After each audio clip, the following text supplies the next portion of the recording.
part of a generation of tools that's really built to make cybersecurity easier.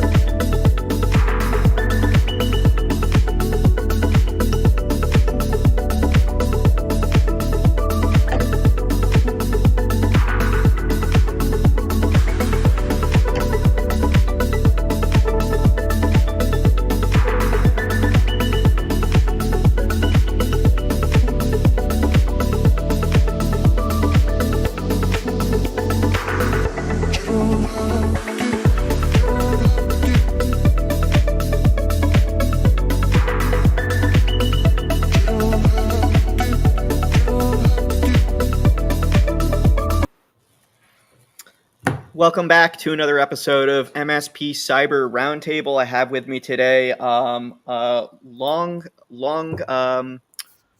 returning guest, Frank Raimondi from Nodeware. Thanks for coming back, I thought Frank. you were going to call me old or something there. Yeah, I'm a mouthful Friday afternoon. In any case, you brought a friend today, Kevin Hutchinson from IGI. I did. Our sister company from Nodeware is and actually where Nodeware was kind of developed out of. So our lead CISO and Kevin Hutchinson. So welcome, Kevin. Thank you. Glad to be here. So Frank, we've really been circling around this subject matter today for we've talked about this many times, really, on the bus, on the side. I don't think we've had a show about it. Specifically, cyber assessments and testing, right? To just talk about the different types of assessments and testing. Maybe we'll touch on audits too. How are they different? What do you need to do to prepare? What's the role of the service provider? What's the role of the enterprise? That's going to be the conversation topic for today. And I think we got you on the VM side, but before you were Nodeware, you've had a lot of experience in different types of engagements here in that space. So, and Kevin, I know that since you're up in IGI doing in service delivery, this is like what you're eating and breathing all day, right? So, yep. Thank you for joining, Kevin. Since you're new here to the show, I'm gonna pick on you a little bit. One of the things that so some of our audience here are they're watching because they're interested in cyber. They want to bring it into their practice. They want to learn about formalizing security and delivering formalized security. What do they need to do? And one of the questions they ask over and over, they ask me over and over. I literally get cold emails. How do I advance my career in cyber? So here's the question for you, Kevin. How did you get where you are in cyber? Where did you come from? Let's start with before you got in the role you're in right now. What was the journey? Very long. Imagine being like Moses wandering the desert for 40 years. That's kind of how I started my career. I wrote my first program in high school, and I am not going to tell you how long ago or what the language was. But it was basically a blackjack program. Fascinated with computers. Spent some time in the military, not in a computer-related field. 6 years later, get out of the military and trying to figure out where I want to go, what I want to do. And I turned back to computers. So I was working in local government at the time down in South Florida and bought a computer and learned everything I could about it. Well, next thing you know, the city government is starting to get PCs. People don't know anything about it. And I'm like, oh yeah, you can do this, you can do that. So that's kind of where it started. Spent some time in telecom as well, cut my teeth there, and just worked hard, got certifications, studied, and learned everything that I could. Well, wait, let's rewind a little bit because I want to make the story more interesting. I love old telecom stories. What was the brand that probably no longer exists anymore? Can you say?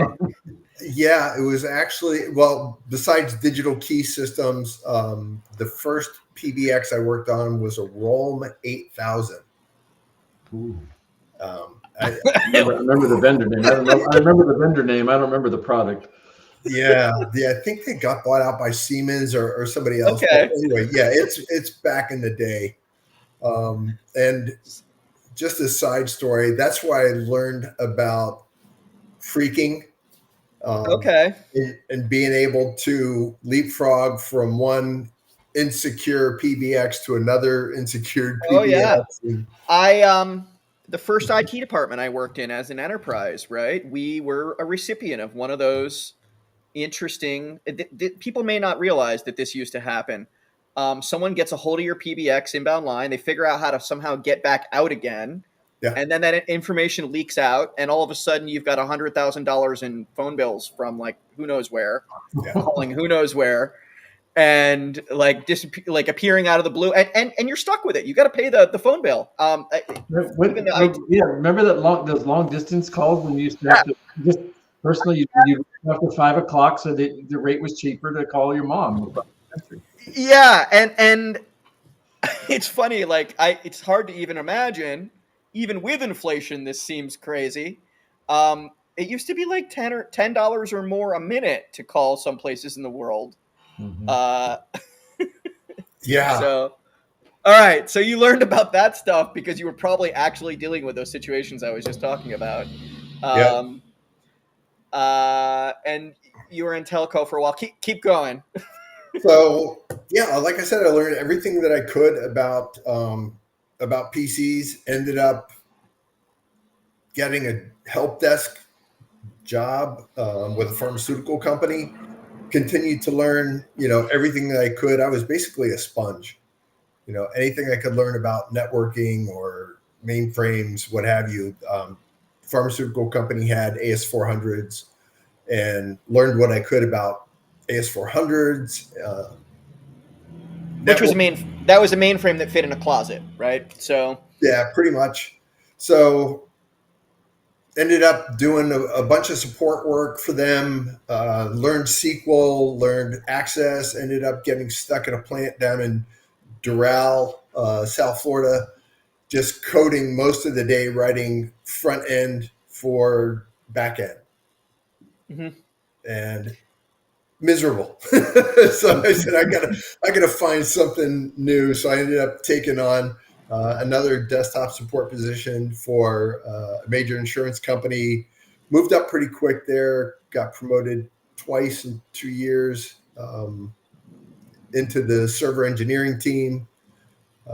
By that time, I had already had my MCSC and Windows NT. So you can which work backward from there. Yeah, which at the time that MCSE would have been like the go-to, basically most expert certification you could get in IT. So yeah, that was the golden ticket back then. And we were actually transitioning, for those who like a little bit of history, we were transitioning from token ring to Ethernet. Yep. That was the big move. Yeah, and did you leave the cables in the walls, or? No, whatever was in the wall stayed, but everything else got gutted. Yeah. I've got nightmares still of like those, like, where did the Terminator go? And like the whole network's down because like someone pulled a little ring cap off the cable. Looking for the nearest downstream neighbor, and it's like, oh, okay, the problem's over here. That was the one thing that was nice about Token Ring. It was really easy to troubleshoot if you could find out where that token stopped. Yeah. In a hurry because the whole network was down. Yeah. Anyway. All right. So when did you transition from this generalist IT? It wasn't generalist, really. Actually, it was specialist at that time. But you weren't yet in security because the security industry, like, really wasn't an industry at that time, right? No, the security industry, I don't think really came around to maybe 15 years ago. There started to be more focus on security as a practice area. Yep. So I had always had a security focus. I was running the IT shop for a dental insurance company and had implemented a lot of security controls that I didn't know were best practice at the time, because these frameworks that we have today just weren't there. Yeah, there were frameworks, and they were built for the largest enterprises in the planet or for Or for government Fed. agencies. Yeah. Yeah. And if you were just like a business with just a few thousand employees or even tens of thousands of employees, you might not like actually have a book to work with. There was no standard, right? Right. Right. We used to use that word industry standard, and like, what does that even mean? Industry standard practices was like, but now we actually have standards, and it's very clear when you're off book, right? Absolutely. So you were really there from when the transition from security cottage industry into real security industry. And were you always on the advisory side, or were you doing implementations? No, that was implementation when I was running the shop. So I left that organization and joined IGI 11 years ago, Great and time. that's when the cybersecurity focus really kicked in. We weren't doing a lot of pen testing; it was very minimal. Nodeware was in its infancy, and spent a lot of time working with Brian and development team on Nodeware, trying to figure out what do we need in that tool. How does it affect security overall? How's it going to benefit the end customer? And then what do we need to do for the end customer to really bolster their whole cybersecurity footprint? Yeah. And now today we have a collection of different types of assessments, tests, audits, certifications. I insert a couple other words here to measure how your security is, positioned, right? Yep. But also to sort of steer you towards a destination, right? Or at least a direction, right? Right. Because security is not really a destination. You may have a destination at a specific date in the future, but it's going to keep moving, right? Yep. That ship's going to keep sailing. And so we have all these different tools now. You guys have a pretty comprehensive suite of in IGI of service delivery patterns around many of those practice areas. When an enterprise is looking to, the word I always use is formalize their cybersecurity practice, right? They want to stop being generalist IT people saying, "Yeah, we're secure," right? And they want to prove it, right? You got to bring some rigor in, right? The core of that is really assessment, and so there's risk assessments, compliance assessments, vulnerability assessments. Some of these things are periodic tools. Some of these are one-time tools, like a threat model, for instance. You might only do once, depending on why you need it. Whereas some of these things actually, like vulnerability scanning, right? Like if you're not actually doing that every business day, you've got no chance of arriving at the posture that would be defensible in best practice these days. You got to do that kind of thing every day. Yeah, you're spot on. So what are the I don't know. Do you want to, if we just want to role play for a moment, if I'm a a small, let's call me a small business, 100 employees or so, right?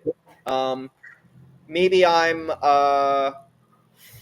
not strictly regulated, but I have some regulated data. Healthcare is not a bad example, right? Because there's a lot of regulations in healthcare, but frankly, the regulatory space isn't very strong, right? So that's maybe a good example. What are the things that I need to do on the testing and assessment side to begin the formalization process? Because I know that it's not one exercise, right? Yeah.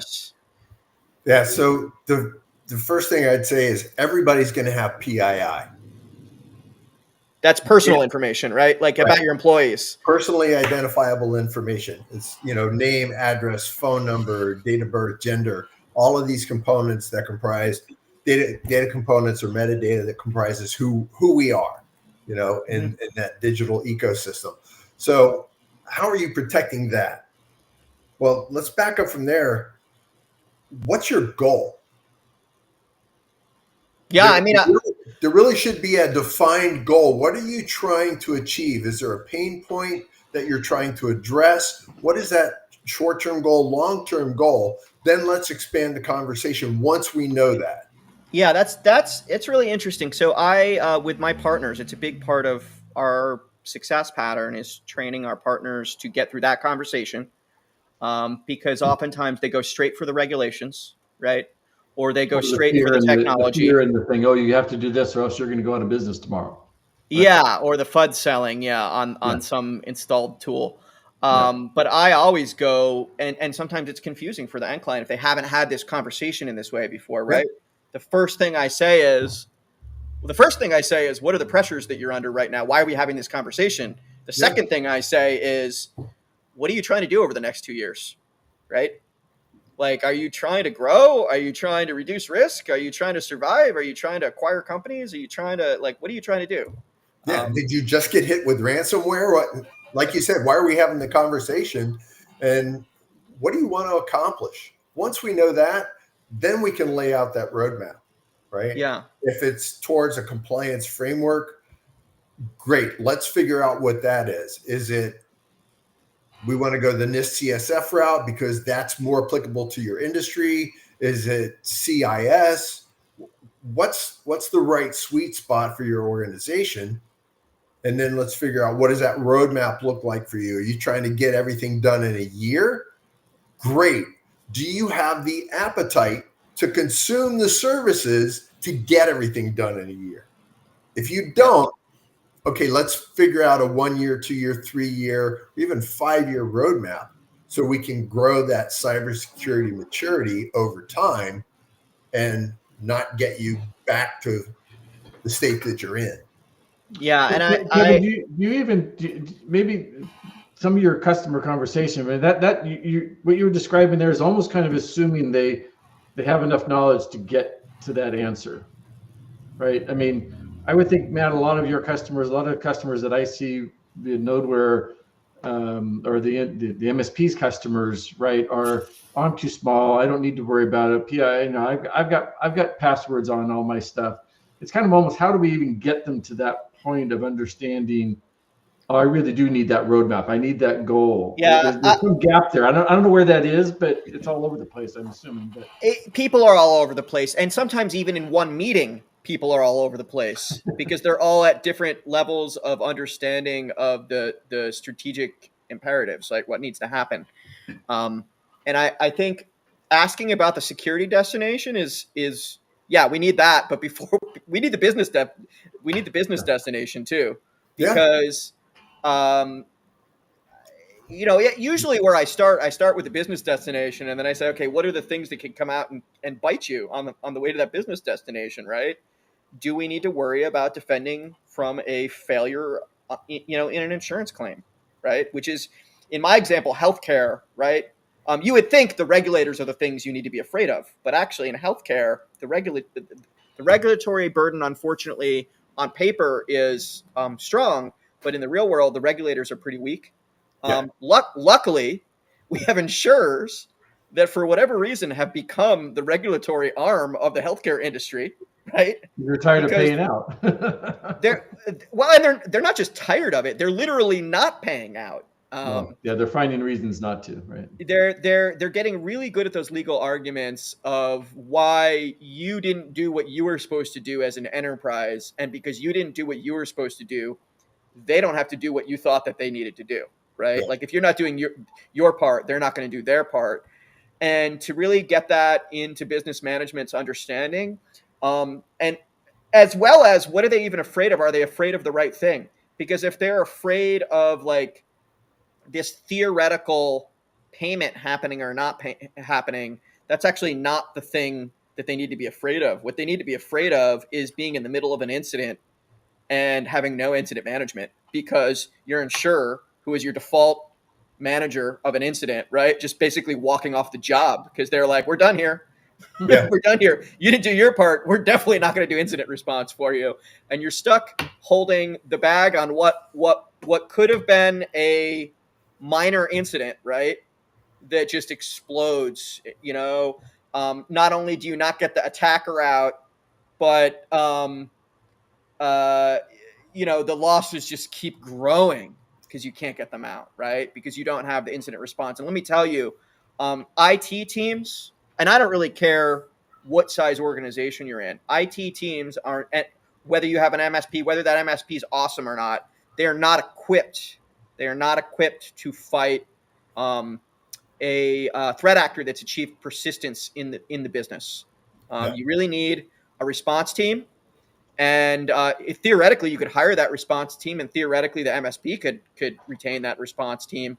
But it's not a good use of resources for most MSPs or for most enterprises, because why do you want to, get some of the most highly paid people on the planet and park them on a bench for most of the year when you could just buy a slice of them through your insurer, right? So the right thing to do is to work through the insurer, but you have to do your part. And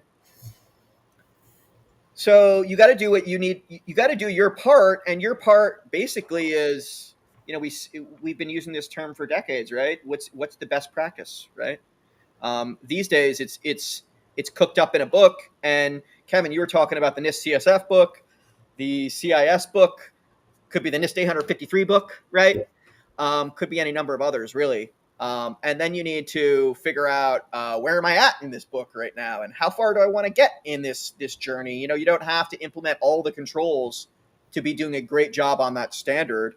You just need to be using that book to guide your security journey.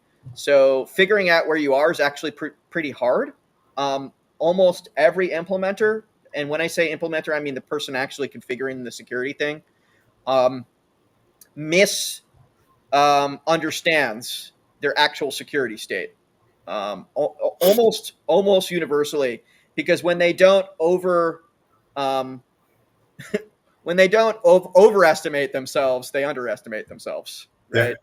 So it's both directions, right? So you got to bring the experts in, and there's different places you could start. I think understanding that destination is important, and then what you got to scope an actual beginning, right? So where would you start?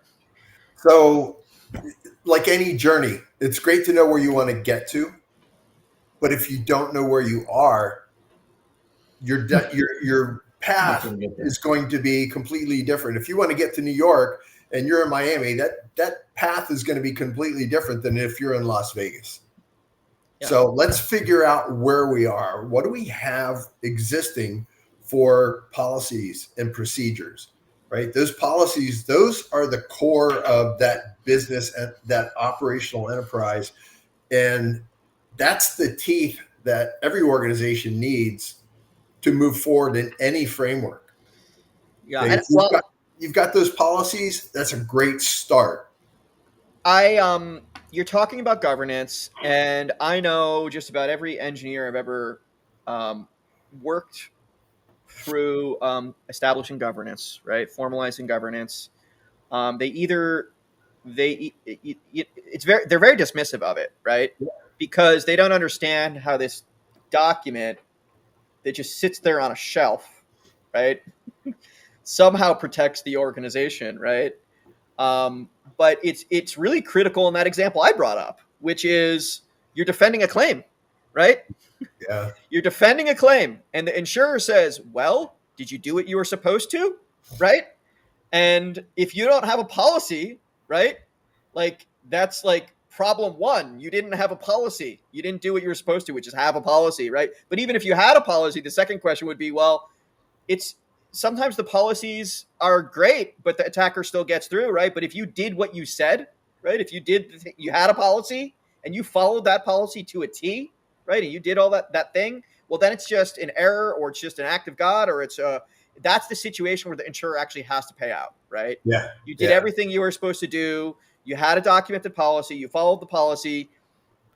It didn't work, or it didn't minimize the risk sufficiently, right? And there was an incident, and there was an impact, and there was a loss, and the insurer is going to come take care of you. So that policy isn't so much about keeping the attacker out, right? It's about making sure that you can defend your actions, right, in that moment. And then hopefully also the fact that you have policies are going to steer people towards putting the right security in place to begin with, or doing the right things to begin with, right? Right. That's the goal. Make sure that you've got the right security practices in place. The policy set that framework, that guideline for doing what's supposed to be done. If we take the most common and easiest one to refer to, what's your password policy? Mm-hmm. Okay, is it 8 characters, complex? Well, that was great circa 1995, but nowadays, today's modern computing technology, you can crack that in a matter of minutes. Yeah. Right? So what do? You go to a longer password because it's all about the math, right? You go to a longer password. I'm recommending to customers 14-character password, minimum of uppercase and lowercase. If you have that in your policy, great. Now you have what you need for teeth for enforcement.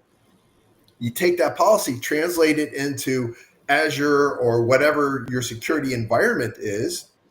You can show that to your cyber insurance company. Say, look, no, this is what we have. Here's our policy. Here's the control. Here's the evidence. We're doing what we're doing. That's what keeps you covered. So let me make that technical for a moment, because I know some people are thinking like, well, what is it? What do you mean crack it? Like, what are attackers going to try like 15 bazillion passwords against my VPN or my firewall? And that's not really the risk, right? The risk is that firewalls don't keep threat actors out anymore. No. They're going to get into your network. Your job as a defender is to slow them down, isolate them, detect them, and remove them, right? Because they're going to get in there. The firewall won't keep them out because everyone's got a web browser, everyone gets email, like those connections are porous, right? And when I look at forensics on penetrations, I see a lot of, okay, we got onto this machine and then we were just sniffing the network, or we were watching what may have been encrypted connections moving by, right? But because they had weak passwords on them, right, you were then able to like capture this elevated access, and then you get to another thing, and then you get to another thing, right? And then the attacker can get through and get to the crown jewels, right? And that's a very real thing. And not only is that happening every day, but it's mechanized now, and it doesn't take someone with extreme sophistication to pull that off, right? No. It's a real problem that actually you need to worry about. And by having a password that's just a few characters longer, right, you're able to stop that. So you have the policy, like, which I presume is on paper, right, to start with. Right. And then what? You have to make sure that, all your directory services are somehow, in alignment with that. And then, you as an assessor, how do you assess, like, you check their policy, then what? Like, if their policy says they're doing a thing, like, how do you know that they're doing it? Yeah, show me the evidence, right? Show me where you have it configured for your servers, your workstations, for your enterprise, that you're enforcing this policy. You're enforcing this password length. Here, change your password. Try and put in a shorter password. Try and put in a password that doesn't meet the complexity requirements. Provide that evidence. That's you ensure you're doing what you're supposed to be doing. Curious, kind of back to the title of the topic here about cyber assessments and penetration tests. So if you're kind of gotten to that point where you're doing some basic assessment, when does a penetration test come in, right? Because sometimes that's required. Sometimes it's just they know it's the right thing to do, so they're going to do it. But typically, in a process of an assignment that we have, when does a pen test come? Do you give them a month to do those things and test those things, and then we do the real test from the outside, or where does that flow in? Well, we should define pen test first, right? Because it's a word with many meanings, right? Yeah, and very confusing for a lot of folks. They think something like a vulnerability scan is a pen test. Well, it's a tool. It's a tool you can use in a pen test, right? Yeah, it's a tool we always use in a pen test, right? Because we want to find out what are the vulnerabilities that exist in an environment. But it doesn't stop there. Penetration testing is actually trying to attack that network, looking at what the vulnerabilities are that you've discovered, Does a customer have open ports that they shouldn't have open? Are they using port 21 for FTP instead of using SFTP or FTPS? Mm-hmm. What do they have that's not locked down? So, Frank, going back to your question, when do you do the pen test? When do you have that conversation? For me, that's one of the early qualifying questions. I want to know where an organization is. When's the last time you did a penetration test, external or internal? If you haven't done an internal penetration test, that's one of the first things we need to go. We talked about that journey. The only way to know how you're going to get where you want to go is to know where you are. That starts with a penetration test. You penetration test your internal network, your external network. That gives you that point in time snapshot of where you are right now. Yeah. And that, if you will, the roadmap, or at least an identification of what are the obvious open areas that are penetratable or exploitable from the outside. Yeah. So once you've got those findings, now you've got, okay, here's our roadmap to remediation. What do we do if there's something that we can't remediate because of a business issue? There's an operational task that says, you know what, you can't lock that down because we rely on this piece of equipment that's so old that the manufacturer's not going to update it, and it's critical to our business operations. What are the mitigating controls that we can put in place? Can we isolate it, put it on a separate VLAN, virtual LAN? Can we put in another firewall, block off that traffic so that traffic's completely isolated? What are the other things that we can do for compensating controls? So the what you're describing, these are all things that I think a strong IT professional can probably they can probably find their way through that type of thing. I think the important thing to understand about a formalized assessment is depending on the depth or the width, you're going to either look for deeper types of evidence over a longer period of time for depth. On the width side, you're going to check more and more things. The important thing in assessment, though, is that you're getting a rounded look of things, right? And whether it's a penetration test or something more formalized, you need to check, around the full castle perimeter, right, so to speak. And it gets confusing these days because the outside is the inside. Frank, you were just talking about defending from the outside, but like the outside is like every user desktop these days, and it doesn't matter where they're located because like you can get into any home. I have access, and who knows what's getting in there.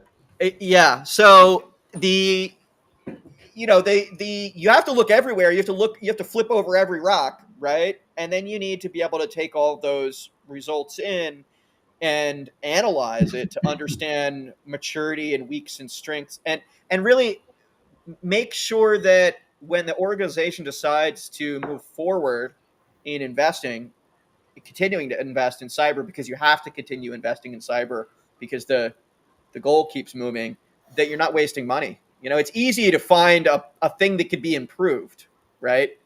This is where you want to bring the professionals in to make sure that the view is rounded, and to make sure that the investments, right? It's an objectivity element versus an internal IT go. I'm good. I've done what I need to do. But, I mean, Kevin, how many times do you see? Well, even when we've done a pen test, right, and you complete it, you make the recommendations, you give them the roadmap of where they need to go, and you come back in a year, it hasn't been done. Yeah. Right, or pieces of it. Yeah, that's one good thing. We've seen a lot of repeat customers because of the quality of the product that we turn out. But yeah, there's customers that, okay, they're doing a pen test to check a box, and they're really not serious about cybersecurity until their insurance company says, yeah, we're not paying that claim because you didn't fix these things, and you've had these same vulnerabilities or these exploits available for the last 2 years. Mm-hmm. Right? Yeah. And there's always going to be findings, right? There's always going to be residual risk, right? The point is, but if there's the same one year after year, that means you're not doing anything to improve your situation.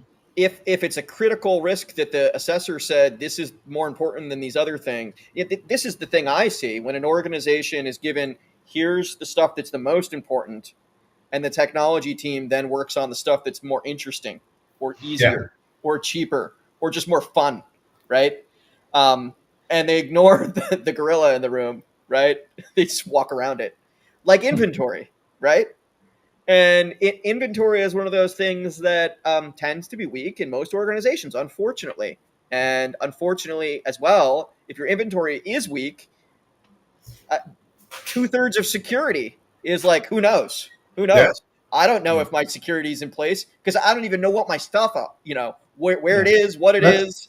That's a big sort of aha moment we do, like with Nodeware, even when an MSP rolls it out just internally in their proof of concept, and they're like, oh, we forgot about those 5 systems that were over there, and we didn't realize that Joe had brought in a printer and it was connected there. And the same thing obviously happens at the end users. It's you can't protect and you can't secure what you don't know was there to start with. So that's it. You've got to identify what you have on your network. Nodeware is great at doing that and fingerprinting devices. So once you've identified it, now you can protect it. If you don't know it's there, if you don't know somebody decided that they wanted to just plug in a little Wi-Fi router at their desktop so they can have their own Wi-Fi network, and it's not secure, maybe it's got UP&P turned on, you're just waiting for somebody to take over your network. So you just we covered in broad strokes, we talked about compliance assessments, and we talked about general penetration test exercise, but now you're mentioning it's what would be a more specific penetration test, or there's different ways of getting at that risk that you're talking about, right? This idea that there's rogue access points in the building, right? Or if you wanted to get really sophisticated, rogue radio frequencies, right? That's at the very least, rogue access points is something you should be looking at. And we use the word rogue, and it's maybe a little deceiving because it's not always someone like trying to poke a hole in the network, right? Sometimes it's just like a printer that someone took out of the box and plugged in, and IT thought they did their job, but guess what? It's on Wi-Fi, right? It's got its own Wi-Fi access point that also and it's never been patched, because who patches printers, right? Unless they come up in the vulnerability scan, and it's got a Wi-Fi access point that anyone on the street can just connect to and then get into that network. That's but that would, you're not necessarily going to catch that on a penetration test that someone's running from across the country, right? So someone actually needs to. You're going to catch on a penetration test that printer is there, and the vulnerabilities that exist on that device. Yeah. Whether or not somebody's connected to it, that's another story for digging into logs and looking at SIM events. But yeah, the pen tester is going to tell you what's on your network, what's vulnerable, what really needs to be locked down. Printers, I'm glad you brought up printers, because they are overlooked far too often. And people are like, oh, it's just a printer. Okay, well, how about if I just hijack that data stream and intercept everything that you're sending to the printer, especially if it's HR? How about if I just grab all of that confidential HR data? Well, if I was an attacker, I'd be targeting the check printer. That'd be my favorite target. Yeah. Which is also overlooked, right? Those special printers with the special check stock in them with the special ink. Which particularly are probably kind of old and haven't been updated in years and years, right? So yeah, well, updating a printer's scary, right? It's been working for 15 years. Why would you want to touch it? It's been happy with toner swaps, like. Yeah, I'm still running my HP LaserJet 4. I don't want to change. There probably are a bunch of those out there, because those things were tanks. Sure they are. Yeah. So so we have to find those devices, right? All right. So and I think, but just real quick, one of the Kevin kind of mentioned it before, the regularity of looking for things is important too, right? There's a lot of vulnerability tools that look once a month or once a week, on Saturday night, because they, that's when the network's available. A product like Nodeware, just to throw it out there again, is looking every day, every minute on the network to see if a new device comes on. So the IT or the internal IT can know within minutes if a new device or a new item is brought onto the network. So that continuity is really critical here. That's important to note, particularly because if what you're trying to do is say you did a vulnerability scan, yeah, you can just scan and forget about it. But if you're actually check the box and move on, you've done it. If you're actually trying to reduce the risk because you want to keep attackers out and you actually want to protect yourself in a legal or insurance claim, right? You actually do need to scan at least once a day, because the current best practice is to do your scanning, your triaging, your risk rating, right? Whatever remediations you're going to be doing, whatever risk acceptance you're going to be doing, right? All that needs to happen extremely fast. Depending on whose measuring stick you're using, somewhere between 14 and 30 days is normally where I'd put it.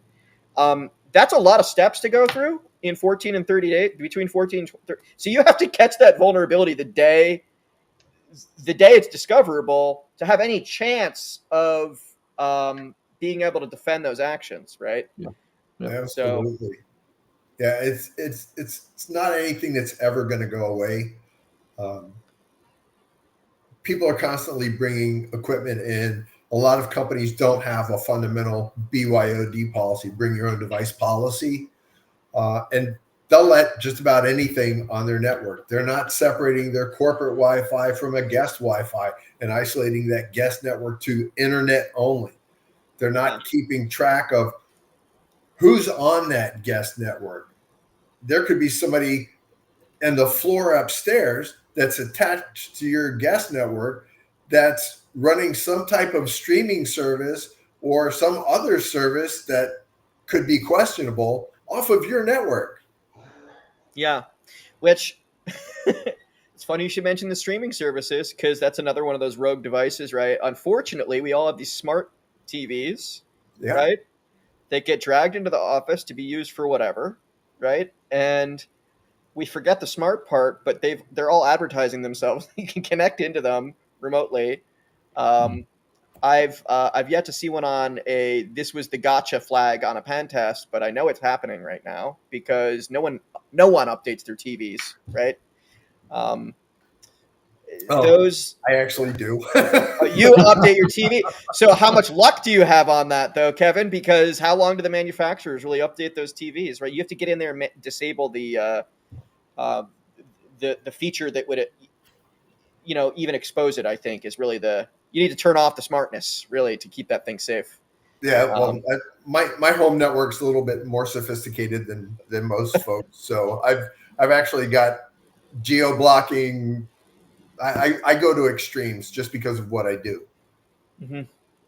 But yeah, my TV, I update it when it's got an update available, and then when it's not, it's geo blocked, traffic's isolated, can only go out, and return traffic come in. That's it. Nothing's coming straight into that device. So let's break down. We've been talking over some different types of tests, but we've got the penetration tests you do, that are from the outside of a network, right? Which there's some value to be gained there, but I'm pretty dismissive of running those in isolation. If you've done an external penetration test from the outside internet and you think you're done, you're deluding yourself, right? That kind of thing usually needs to be paired up with an internal, looking from the inside, right? Sometimes with a physical, right? Someone's actually looking for those rogue access points. Someone's actually looking for, is that door unlocked, right?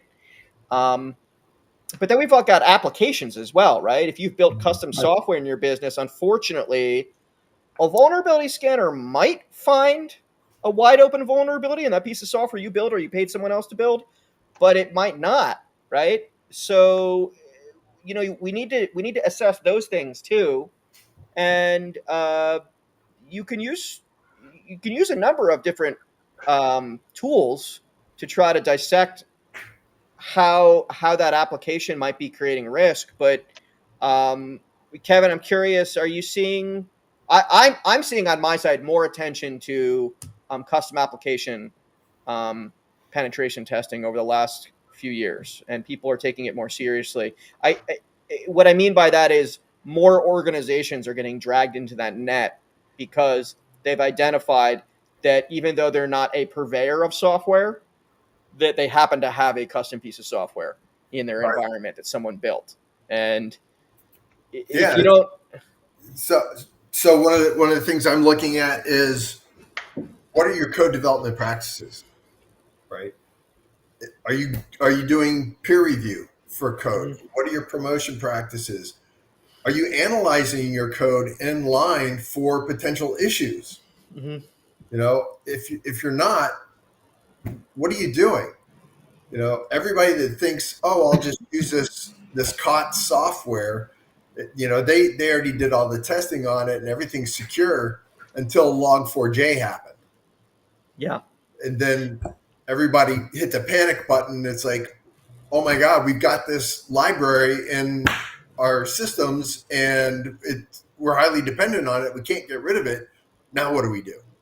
Yep. And I've got end client deployments that have Log4j. So we're what, like plus 2 years now, 18 months, something like that, from At Log4j. least two. Oh, Yeah. probably more. Probably closer Yeah. to 3 years. I still have end client deployments where there's open risk accepts on this because the vendors that built this stuff, right, don't have effective security release practices on their side, and these are business critical. I mean, this is like basically anything built in Java, right? Yeah. Which is a lot of business critical apps, right? You can't just pull them out of the enterprise environment, so you have to rely on those things you were talking about earlier, those compensating controls, right? How do we isolate this? Absolutely. How do we make this thing safer? Um, what other types of tests should we talk about? I know every week that goes, every week that in my practice, it seems like there's new types of assessment practices that I'm exposed to as a professional, and that end clients are adopting. I know the penetration tests have been around a long time, but they've gotten more sophisticated as the attackers have gotten more sophisticated. They become more widespread as the attacks have become more widespread. The compliance assessments to really assess the security architecture, same thing there. Deeper, wider, more of them, more frequent. Um, I've seen an uptick in threat modeling recently, because a lot of people have these custom security architectures, particularly when they're building IT out in the cloud. They're building custom business systems out in the cloud, right? Mm-hmm. And it's not so easy to wave a scan wand on some of that stuff, on what the risk looks like, right? Someone Right. really has to analyze, well, how does all this stuff talk to each other, right? And you need some expertise for that. So is that something that in your practice you've run across? I know that I'm not a full-time threat modeler, right? Um, I have some exposure to it, and I do it on occasion. But I'm going to tell you, I bring different methodology in each time because the situations are different. So Oh, I'm absolutely. curious. Yeah, I'm actually more reliant on external experts. That's what they do. Yeah. I believe in engaging folks that are experts in their fields. Those SMEs, and that's what they do. That's what they do all day long, and they love what they're doing. Mm-hmm. We need people like that, because that allows me to focus on more of the operational aspects rather than getting pulled down into the tactical, actionable Mm-hmm. pieces. Yeah, there's been a big uptick in threat modeling that I've seen too, particularly in cloud.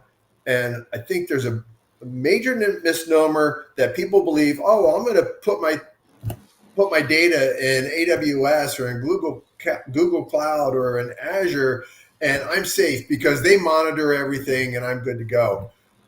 Wrong, right? Yeah, or I'm going to put it in the GovCloud version of the hyperscaler, and somehow that's going to keep me safer, even if I haven't opened up the application and looked inside, right? Yeah, and that's not going to keep you safe from a misconfiguration. If you don't know what you're doing in that cloud environment, you're setting yourself up for failure. So turn to the experts, turn to people who really understand that environment, who have the credentials to get you properly configured and secured in the environment.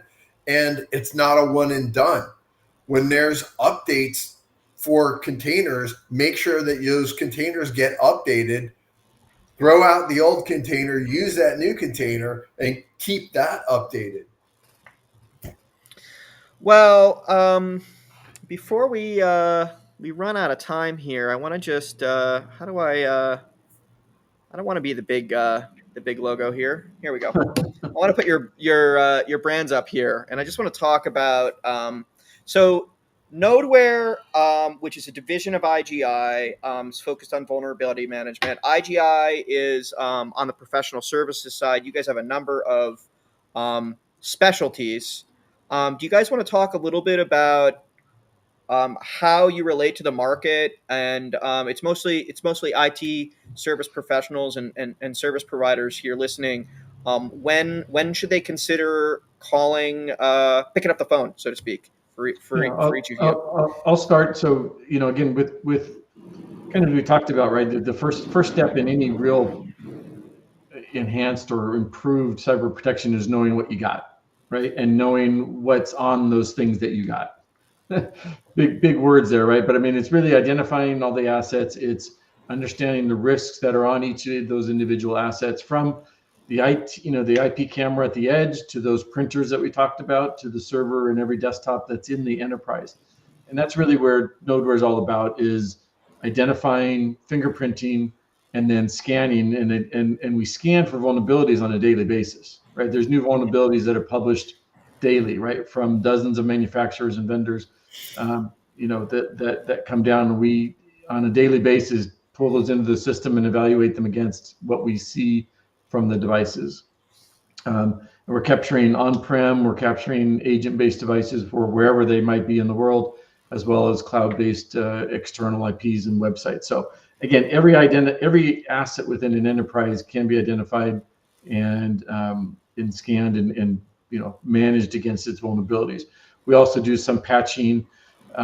We are actually launching next week a new feature with sort of a global view, so that when you come in, you can see all the most critical vulnerabilities that across all your customers, and then you can dive really quickly and easily into which customers have those critical vulnerabilities from an EPSS story as well as a CVSS. So EPSS is becoming more and more critical there. So we kind of look at Nodeware again as that foundational piece. If you're not doing this, there's no point doing anything else, right? This is kind of the starting point, in my opinion. You got to know what's there, and you got to start to work on those critical vulnerabilities and address them. That then transfers to Kevin's services for, starting with the pen test, starting with risk assessments. We haven't talked about CMMC, right? There's a huge void and coming requirements around CMMC. And those are kind of the services. Maybe Kevin, you can just kind of give the high level of what we do and what kind of different ranges and services we have.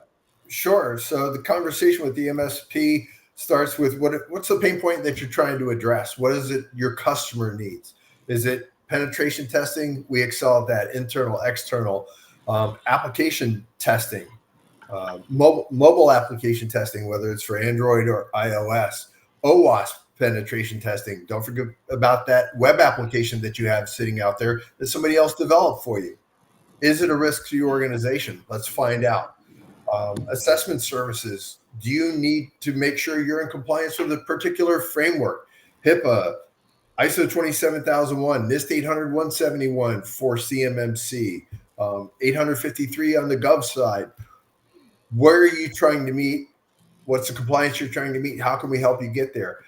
Also, for cybersecurity insurance, we can take a look at your environment and come up with some recommendations to potentially lower your premium on cybersecurity, or be able to expand your coverage without an increase in premium. Are you looking for more services on a consistent basis? We can provide that virtual CISO to your organization, short-term, long-term. Again, what are your needs and how can we help you achieve the goals that you've set for your organization? Well, thanks guys for joining here. I'm happy. I'm happy I got to meet another IGI guy, Kevin, and Well, I thank feel you. like I'm getting to know the team here. Um, So, Matt, if you don't mind, I'll just give out the websites that people Yes, can look please. for. So just nodeware.com, pretty simple for the Nodeware piece, and you can book a demo there or just set up a time and reach out. IGI Cybersecurity.com is the other website where you can review all the services. If you look at its first initial last name at IGIUS.com is our emails for both Kevin and I. So if people want to send us a note and follow up, we'd love to to discuss more and share and just educate, because this whole world, and we appreciate what you're doing in this series, right, is doing that reach out, is doing some education. We've done a number of them where we've had you on one of ours, just understanding the compliance needs. And so it's always fascinating how wide a range of knowledge there is in the industry. We kind of just have this assumption that every MSP knows all these 10 things, right? Well, maybe they know these 4 really well and they've heard of these other 6, and another MSP is reverse. So the more education we can do here, the better. And we'd love to do that one-on-one with anybody that's listening here or in group format. Yeah, and just real quick, Matthew, big thanks to you in Fort Mesa for having me on and for hosting this stream. Great. Yeah, you want to leave anyone with any takeaways before we have them enjoy what's probably beautiful weather for anyone not in Canada? For me, the one thing I'd say take away is focus on your fundamentals. That's where I see the biggest issues in most organizations is they forget the cybersecurity fundamentals. Focus on those. Everything else will fall into place. Yeah, I'm a big believer in hygiene. That's for sure. Cyber hygiene. Also cleaning oneself. Well, thanks for the clarification, Matthew. Yeah, and I would just kind of reiterate it. I think that the cyber hygiene, the basics, right? You got to start with vulnerability management, email security, MFA, awareness training. If you're not doing that, you're not going to get insurance or you're not going to get it renewed, right? You're not going to. You are leaving yourself susceptible to an attack, and so you got to start somewhere, right? And don't be afraid to ask. Don't be afraid to ask a peer. Don't be afraid to ask people like us that deal with this every day. We're going to understand where you're at and help you get to the next step. All right. Well, I'm going to call it. Thanks for coming, guys. You're welcome. Thank you, Matt. Have a great weekend.